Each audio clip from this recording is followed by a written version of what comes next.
Hello दोस्तों, मेरा नाम है अजय और आज हम इस वीडियो में देखने वाले हैं लारावेल कलेक्शंस के सेकंड पार्ट के बारे में। तो हमें अपने पार्ट 1 के बारे में बात करते हैं कि कलेक्शंस होते क्या हैं लारावेल के। इसमें हम देखने वाले हैं कि लारावेल के जो कलेक्शंस हैं उनके ऊपर कुछ इंपॉर्टेंट जो मेथड्स हैं वो हम कैसे यूज़ कर सकते हैं। तो यहाँ पर क्या कर रहा हूँ मैं कि मैं फ़िलहाल यूज़र्स जो हमारे कलेक्शंस हैं यानी कि डेटाबेस को मैंने सीड किया हुआ है और उन जो यूज़र्स हैं उनको हम फैच करेंगे और उनके ऊपर हम कलेक्शंस जो लारावेल का जो कलेक्शन मेथड है उनको अप्लाई करेंगे। तो यहाँ पर मैं क्या कर रहा हूँ कि सबसे पहले देखिए यहाँ पर जो हमारे यूजर्स वो हमने गेट किए बैकएंड से, जो भी हमारे डेटाबेस के अंदर यूजर्स हैं, और फिर उनके ऊपर हमने टू एरे मेथड हमने लगाया। तो जिसको हमने अपनी पहली वीडियो के अंदर देखा हुआ है कि टू एरे ऑल, और ये सभी हमने अपनी पहली वीडियो के अंदर डिस्कस किया था कि इनको हम कैसे यूज कर सकते हैं, क्या है ये। इस वीडियो के अंदर हम देखने वाले कुछ इंपॉर्टेंट जो हमारे कलेक्शंस के जो मेथड्स हैं उनके बारे में, जैसे कि आपके ईच लूप हो गया, है ना, फिल्टर हो गया आपका, और सर्च हो गया, है ना। इस तरह की चीज़ें जो काफ़ी इंपॉर्टेंट रखती हैं एक लारावेल डेवलपर के पर्सपेक्टिव से, कि उनको कम से कम ये सब चीज़ें पता होनी चाहिए ताकि वो बार बार सर्वर से क्वेरी ना कर सके। क्योंकि अगर आप इन सभी चीज़ों को अगर आप नहीं जानते हो सही से, तो आपको लारावेल के अंदर बार बार क्वेरी करनी पड़ेगी छोटी से छोटी चीज़ को लेने के लिए भी, या आपको लूप चलाने पड़ेंगे, है ना, फोर लूप या फोर ईच लूप, ये सभी चीज़ें। तो जैसे कि अगर हम इसमें प्लग मेथड को भी देखें, जैसे कि मैं यहाँ पे ब्रैकेट लगा देता हूँ। तो यहाँ पर जो हमारा प्लग मेथड है, देखिए ये क्या कर रहा है कि ये हमें सिर्फ ईमेल फैच करके ला के दे रहा है। अगर आपको एक एरे के हिसाब से करना पड़ेगा तो आपको को लूप वगैरह चलाने पड़ेंगे, है ना। बट लारावेल हमें क्या करता है कि इनबिल्ट ये सभी फीचर्स देता है। तो इन सभी चीज़ों को हमें अपने कलेक्शंस पे यूज़ कर लेने चाहिए ताकि हम लूपिंग करने से बच सकें, है ना। तो इस तरीके से आप क्या कर सकते हैं कि यहाँ पर जैसे कि एज है या आपकी कुछ इन्वॉइसिंग वगैरह आप जनरेट कर रहे हैं, तो उसके अमाउंट को आप जो है प्लग करके आप उस पे एवरेज या सम आप कर सकते हैं। यहाँ पर हम देखते हैं कि ईच लूप वगैरह हम कैसे चला सकते हैं। तो ये काफ़ी इंपॉर्टेंट भी रखता है क्योंकि आप मेनली सभी डेटा के ऊपर कुछ ना कुछ ऑपरेशन आप करना चाहेंगे। जो हमने मैप जो हमारा फिल्टर है वो हमने ऑलरेडी हमने डिस्कस कर लिया था अपने पहले वीडियो के अंदर। तो यहाँ पर देखिए यहाँ पर हमें एक कलेक्शन मिल रहा है यूज़र का, और हम इसके अंदर कुछ ऐड वगैरह करेंगे। तो जैसे कि यहाँ पर आउटपुट वेरिएबल है, तो मैं इस आउटपुट के जो भी चीज़ें हैं उसको हम एरे में कन्वर्ट करके यहाँ पर प्रिंट करने वाले हैं। और इसके अंदर हम क्या करेंगे कि जो भी हमारा यूज़र है उसके अंदर एक और एट्रीब्यूट ऐड कर देंगे जो कि यूज़र नेम के हिसाब से रहेगा। तो जैसे कि आपके पास कलेक्शन है और आप हर एक कलेक्शन के साथ में कुछ चीज़ आप ऐड करना चाहते हैं, तो वो चीज़ आप यहाँ पर कर सकते हैं ईच लूप के थ्रू, है ना। देखिए यहाँ पर यूज़र नेम आपका ऐड हो चुका है। सेम चीज़ आप जैसे कि मान लीजिए आपने ईयर ऐड करना है या मंथ आपने ऐड कर लेना है ना। ये सभी चीज़ें भी आप यहाँ पर कर सकते हैं। जैसे कि मैं यहाँ पे ईयर आपको ऐड करके दिखाता हूँ। तो यहाँ पर देखिए मैंने डेट के हिसाब से यहाँ पे डाल दिया कि आप हर एक कलेक्शन के अंदर आप ईयर डाल दो, जो कि है ना। तो इस हिसाब से आप जो है आप यहाँ पर कंडीशनल भी डाल सकते हो, इफ कंडीशन लगा करके, है ना। तो वो आपके ऊपर है कि आपको कैसी रिक्वायरमेंट है। यहाँ पर आप कुछ चीज़ें रिमूव भी कर सकते हो। जैसे कि मान लीजिए मुझे क्रिएटेड एट नहीं चाहिए, तो मैंने यहाँ पे अनसेट कर दिया इस वेरिएबल को। तो मैंने यहाँ पे लिखा कि यूजर क्रिएटेड एट, आप इसको हटा दीजिए। अब मैं इसको रिफ्रेश करता हूँ तो अभी देखिए अभी गायब हो चुका है क्रिएटेड एट यहाँ से, है ना।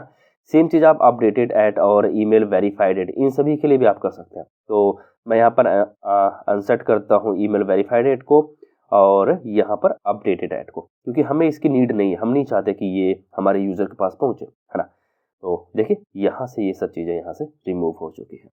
तो आप क्या कर सकते हैं कि जो भी आपको कलेक्शंस के अंदर जो भी चीज़ें आपको यूज़ करना होगा वो आप फॉर ईच लूप के अंदर आप डाल सकते हैं। कुछ ऐड करना हो तो आप ऐड कर सकते हैं, कुछ उसके ऊपर आपको ऑपरेशन करना हुआ, लेट्स से कुछ कैलकुलेशन वगैरह, तो वो भी आप यहाँ पर कर सकते हैं इजीली, है ना, ईच लूप के थ्रू, जो कि फॉर ईच लूप की तरह काम करता है बेसिकली।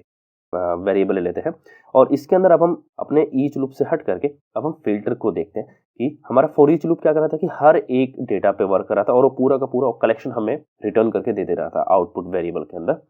जो हमारा फिल्टर है वो हमारा कंडीशनल वर्क करता है ना। तो फिल्टर के अंदर क्या होता है कि जैसे कि मान लीजिए आपको वो डेटा चाहिए जो एक्टिव हो, या इस केस में हम देखते हैं कि मान लीजिए हमें वो यूजर चाहिए जिसकी एज हमारी ग्रेटर देन 50 हो, लेट्स से, ठीक है। और हम इसको रिटर्न करेंगे और उस आउटपुट के वेरिएबल को हम यहाँ पे प्रिंट कर रहे हैं। तो अभी हमारे पास 10 यहाँ पे कलेक्शन है इसके अंदर जो हमने सीडिंग की हुई है। और अगर मैं इसको रिफ्रेश करूँ तो ये बोल रहा है कि यूजर्स अनडिफाइंड है। ओके, यहाँ पर यूजर रहेगा क्योंकि हम यूजर यूज कर रहे हैं, यहाँ पे फंक्शन के अंदर हम यूजर पास कर रहे हैं। तो हर एक सिंगल यूजर को हमने एज ए यूजर लिखा हुआ है। तो यहाँ पर देखिए 5 यूजर ऐसे हैं जिनकी एज जो है वो ग्रेटर देन 50 है, ठीक है। इसके अंदर आप मल्टीपल कंडीशन डाल सकते हैं फिल्टर के अंदर। तो अभी मान लीजिए मैंने बोला कि एज हमारी 50 हो और क्या हो कि जो हमारा यूज़र है वो एक्टिव होना चाहिए। तो मैंने यहाँ पे लिखा कि हमें उस यूज़र को दो जो हमारा यूज़र एक्टिव है, और फिर हमने इसको रिफ्रेश किया तो अब ये देखिए 4 यूज़र ऐसे हैं जो कि एक्टिव हैं। तो यदि आप इनके कलेक्शन में देखेंगे तो यहाँ पर देखिए एक्टिव हैं ये सभी यूज़र्स, है ना? क्या कर सकते हैं कि आप एक नया कलेक्शन आप फाइंड करेंगे, आपको एक नया कलेक्शन मिलेगा जिसके ऊपर आप फ़िल्टरिंग वगैरह करके आप उसके ऊपर फॉर ईच लूप चला करके आप अपने हिसाब से डेटा को मैनिपुलेट कर सकते हो।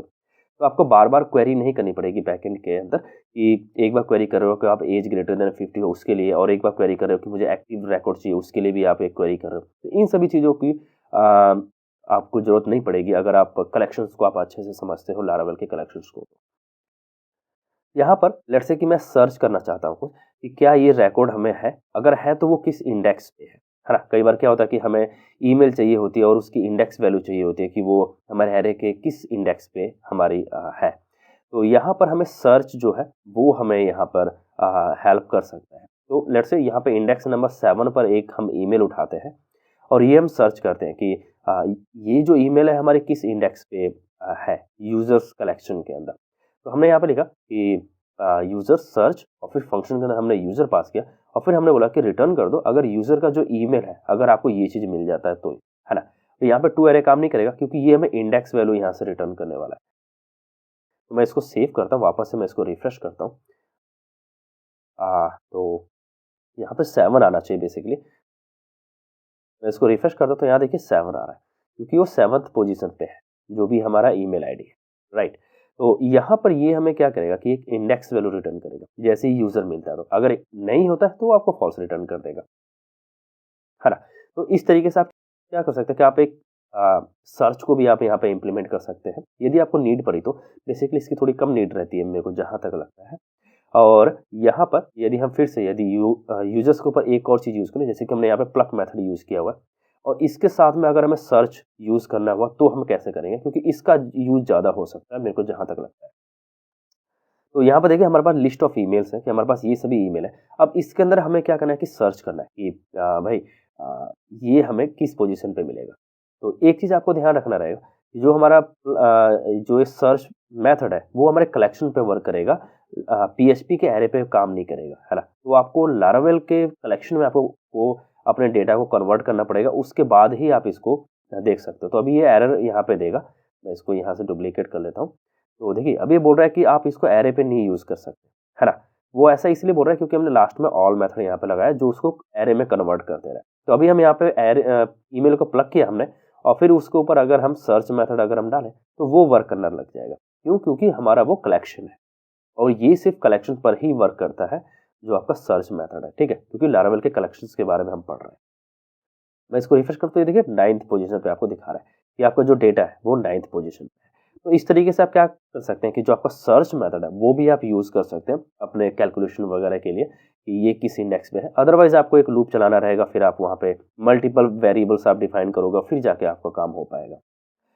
जैसे कि एक क्वेरी है मान लीजिए कि वेयर नॉट इन करके, जो नॉट एक्टिव, तो यानी कि जो हमारे एक्टिव यूज़र है बेसिकली, क्योंकि नॉट इन करके है, तो जो हमारे यूज़र्स जहाँ पे 0 नहीं है, यानी कि 1 है, तो वो हमारे एक्टिव यूज़र्स आ गए। अब हमने बोला कि जो इनएक्टिव बंदे हैं, है ना? वेयर इन जो हमारे एक्टिव है वो हमारे 0 होने चाहिए। तो इस तरीके से आप क्या कर सकते हैं कि आप क्वेरी भी कर सकते हैं यहाँ पर और फिर आपको क्वेरी के हिसाब से आपको डेटा मिल जाएगा। तो आपने एक बार कलेक्शन आपने फैच कर लिया और उस कलेक्शन के ऊपर फिर आप क्या करते हैं कि आप मल्टीपल बार क्वेरी करके आप अपने हिसाब से डेटा को फैच करके अलग-अलग कलेक्शंस में आप रख लेते हैं और उसके ऊपर जो भी आप ऑपरेशन करना चाहें वो आप कर सकते हैं। तो इसका यूज़ अच्छा हो सकता है जैसे कि आपने स्टेटस आपने ले लिया कि आपके इनवॉइस का स्टेटस क्या है या आपके पोस्ट का स्टेटस क्या है, तो वो सभी पोस्ट जो इनएक्टिव और ड्राफ्ट हैं या वो सभी पोस्ट जो सिर्फ एक्टिव और ड्राफ्ट है, तो इस तरीके से आप उनको फैच कर सकते हैं, है ना? तो इस तरीके से आप क्या कर सकते हैं कि वेयर नॉट इन या वेयर इन सभी क्वेरी को आप यूज़ कर सकते हैं। जैसे कि मैं एक और आपको क्वेरी दिखाता हूँ यहाँ पर। जैसे कि हमने यहाँ पर वेयर को लिया कि वेयर एज हमारी ग्रेटर देन होनी चाहिए लेट्स से 60 के, है ना? और फिर आप वो सभी डेटा हमें दे दो जिसकी एज हमारी ग्रेटर देन 60 हो। तो इसने बोला कि आपके पास 3 डेटा ऐसे हैं जिनकी एज आपकी ग्रेटर देन 60 है, ठीक है? और अब हमने बोला कि वो डेटा दो जो जिसकी एज 60 हो और साथ में वो एक्टिव भी हो। है ना। तो मल्टीपल वेयर क्वेरी यहाँ पर लग गई। तो मैं यहाँ पे इसको रिफ्रेश करता तो ये साथ सभी एक्टिव वाले हैं और यहाँ पे हम क्या करते हैं कि इसको हम 30 या 20 कर लेते हैं। लेट्स से 20 कर लिया और यहाँ पर हमारा एक्टिव अगर हम हटा दें यहाँ पे फिलहाल से, तो हम ये देखेंगे कि कितने डेटा की जो एज है वो 20 से ग्रेटर देन है, जो कि 9 है। अब हम उसमें एक्टिव रिकॉर्ड ढूंढते हैं, तो एक्टिव है 7, है ना। तो इस तरीके से आप क्या कर सकते हैं कि आप मल्टीपल वेयर क्वेरी भी आप यहाँ पर रन कर सकते हैं। तो आपके पास ये लिबर्टी रहेगी कि आप एक बार डेटा को आप फैच करो और फिर उसके ऊपर आप अपने हिसाब से कैलकुलेशन वगैरह करके आप अलग अलग कलेक्शंस वगैरह के हिसाब से आप उसको हैंडल कर सकते हैं, है ना। तो इसके अंदर आप क्या कर सकते हैं कि लेट्स से मैं एक और यहाँ पर वेयर क्वेरी लगा देता हूँ, जैसे कि नेम का हमने लगाया कि जिसका नाम हमारा ये होना चाहिए। तो ये देखिए, ये जो हमारा नाम है वो हमें फैच हो गया, साथ में वो एक्टिव भी है और उसकी एज हमारी ग्रेटर देन 20 भी है ना।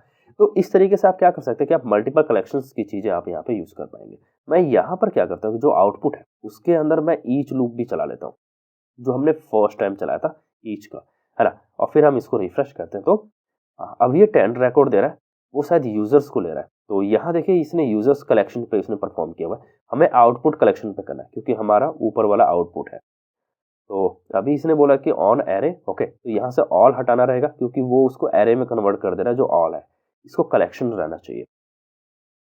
तो अभी देखिए आपके पास एक रिकॉर्ड मिला, है ना। अब इस रिकॉर्ड के अंदर मैं इसको एरे कर देता हूँ ताकि आपको सही से दिखाई दे सके, क्योंकि अभी मल्टीपल डेटा आपको वो दिखा रहा है, मॉडल की जो भी एट्रीब्यूट्स हैं वो भी दिख रहे हैं हमें। तो अभी देखिए ये एक हमें रिकॉर्ड मिला और इसके अंदर आपको जो भी डेटा है वो आपको सब फिल्टर्ड डेटा मिला, यानी ईच लूप उसके ऊपर परफॉर्म किया गया, है ना। तो इस तरीके से आप क्या कर सकते हैं कि जो भी आपके पास एरे हैं उन सभी के अंदर आप ये सभी चीज़ें आप ऐड कर सकते हैं, कुछ चीज़ें आप रिमूव कर सकते हैं, कुछ चीज़ें आप वहाँ से प्लग कर सकते हैं, है ना। तो आप कलेक्शंस को कुछ इस तरीके से यूज़ कर सकते हैं। तो इस वीडियो के अंदर हमने देखा कि किस तरीके से हमें लारावेल के अंदर जो भी आपके कलेक्शंस हैं उनके ऊपर आप तरह तरह के आप ऑपरेशंस कर सकते हैं और आप मल्टीपल क्वेरी करने से आप लारावेल के अंदर आप बच सकते हैं। ठीक है, आई होप कि आपको वीडियो अच्छी लगी होगी। यदि इससे रिलेटेड कोई क्वेश्चन आपके मन में तो आप कमेंट सेक्शन में लिखिए, मैं उसका जो जवाब दूंगा। मिलते हैं वीडियो में, तब तक के लिए बाय बाय।